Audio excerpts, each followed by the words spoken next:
বিসমিল্লাহির রহমানির রহিম।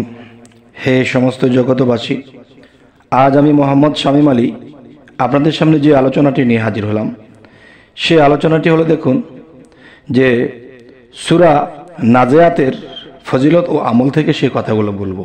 যে দেখুন, এই একটি সূরা কোনো দুর্দান্ত শত্রুর মুখোমুখি হয়ে বসিয়া এই সূরাটি পাঠ করিলে শত্রু ও কোনরূপ অনিষ্ট করিতে পারিবে না।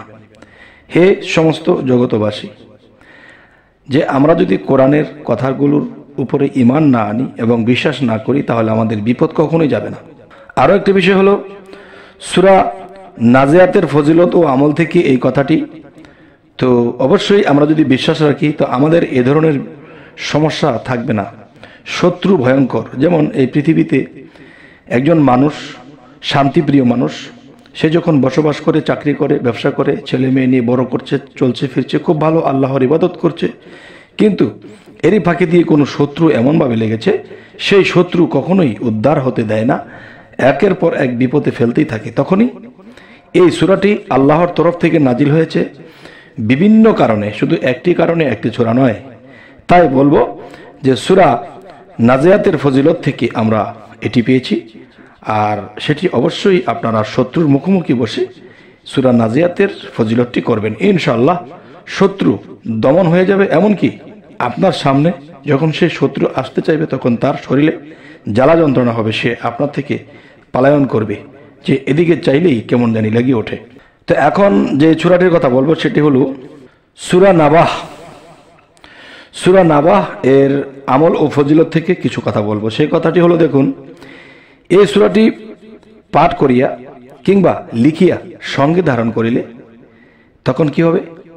আপনি যদি দেখা যায় বিপক্ষের দলের সাথে আপনার মামলা মোকদ্দমা হয়েছে, বা কোনো বিচার কাষ্টের বিষয় হয়ে দাঁড়িয়েছে, বা জায়গা জমির কোনো ভেজাল হয়েছে, তখন কি করবেন? মামলা যেহেতু হয়ে গেছে, এখন তো কোর্টে যেতেই হবে। এখন কোর্টের মধ্যে যে হাকিম বসা আছে, আপনি কি করবেন? তখন সূরা নাবাহ এর ফজিলত ও আমল থেকে এই সূরাটি পাঠ করিয়া কিংবা লিখিয়া সঙ্গে ধারণ করিয়া বিচার কক্ষে সেই হাকিমের সম্মুখে উপস্থিত হইবেন ইনশাআল্লাহ। উপস্থিত যখন হয়ে যাবেন, তখন কি হবে? তখন হাকিমের মন কি হবে? আপনার প্রতি দয়া দাক্ষিণ্য হবে, এবং আপনার অবশ্যই সেই বিচার বিষয়টা আপনার সত্য হতে হবে। তখন সেই সূরার গুণে কি হবে? যে হাকিমের মন নরম হইতে পারবে আপনার দিকে, এবং সেই হাকিমের মন আপনার প্রতি দয়ালু হচ্ছে, মায়া লাগছে, এবং আপনার দিকে সে তাকাচ্ছে, তার দয়া দাক্ষিণ্য বেড়ে যাচ্ছে। তখন কি হবে? তখন বিপক্ষের লোক যাই কিছু বলবে, তাদের মুখ দিয়ে ফ্যাকাশে কথা বের হবে, যেই কথা কোর্ট আদালতে চলে না, ওই ধরনের কথা বলে ফেলবে, এবং সে কিছু কিছু বিষয়ে ধরা খেয়ে যাবে।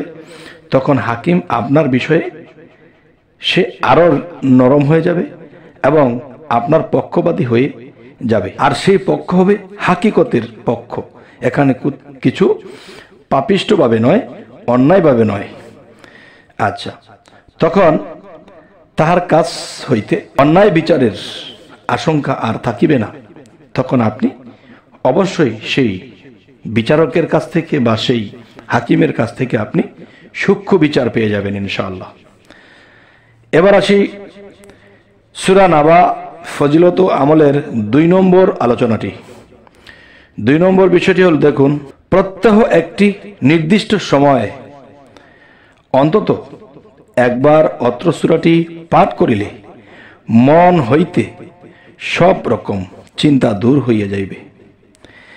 যে মানুষ জীবনে যদি আল্লাহর ইবাদত করতে যায়, আর যদি মন ঠিক না থাকে, মনের মধ্যে কোনো ঝামেলা থাকে বা কোনো টেনশন থাকে, তাহলে কিন্তু সেই মানুষের দ্বারা আল্লাহর ইবাদত হয় না, এবং দুনিয়াবি কোনো কাজকামও ভালো লাগে না, এদিক সেদিক হয়ে যায়, কোনো কিছু ঠিক থাকে না। তাই বলবো কি, প্রত্যহ একটি নির্দিষ্ট সময় অন্তত একবার অত্র সূরাটি পাঠ করিলে মন হইতে সব রকম চিন্তা দূর হয়ে যাবে ইনশাআল্লাহ। এবার আসি সূরা নাবাহ আমল ও ফজিলত থেকে তৃতীয় নম্বরে কি বোঝানো হয়েছে? এখানে লেখা আছে যে তৃতীয় নম্বরটি হলো ফজরের নামাজের বাদে 3 বার এই সূরাটি পড়িয়া কোনো কাজের নিয়তে বাহির হইলে আল্লাহর রহমতে সেই কাজ সফল লাভ হইবে ইনশাআল্লাহ। তবে অবশ্যই আমাদের পবিত্র থাকতে হবে, যখন সূরাটি পাঠ করা হবে অবশ্যই পবিত্র থাকতে হবে। আচ্ছা, আরও একটি বিষয় হলো যত অধিক মাত্রায় এই সূরা পাঠ করা যাইবে ততই পরকালের খেয়াল মনের মধ্যে জাগরিত হইতে থাকিবে।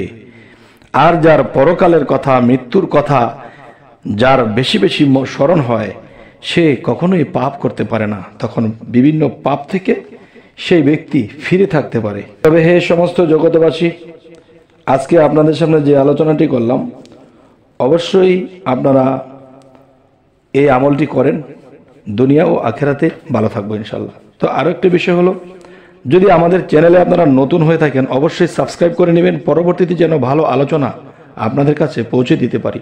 তো সকলেই ভালো থাকবেন। আল্লাহ হাফিজ।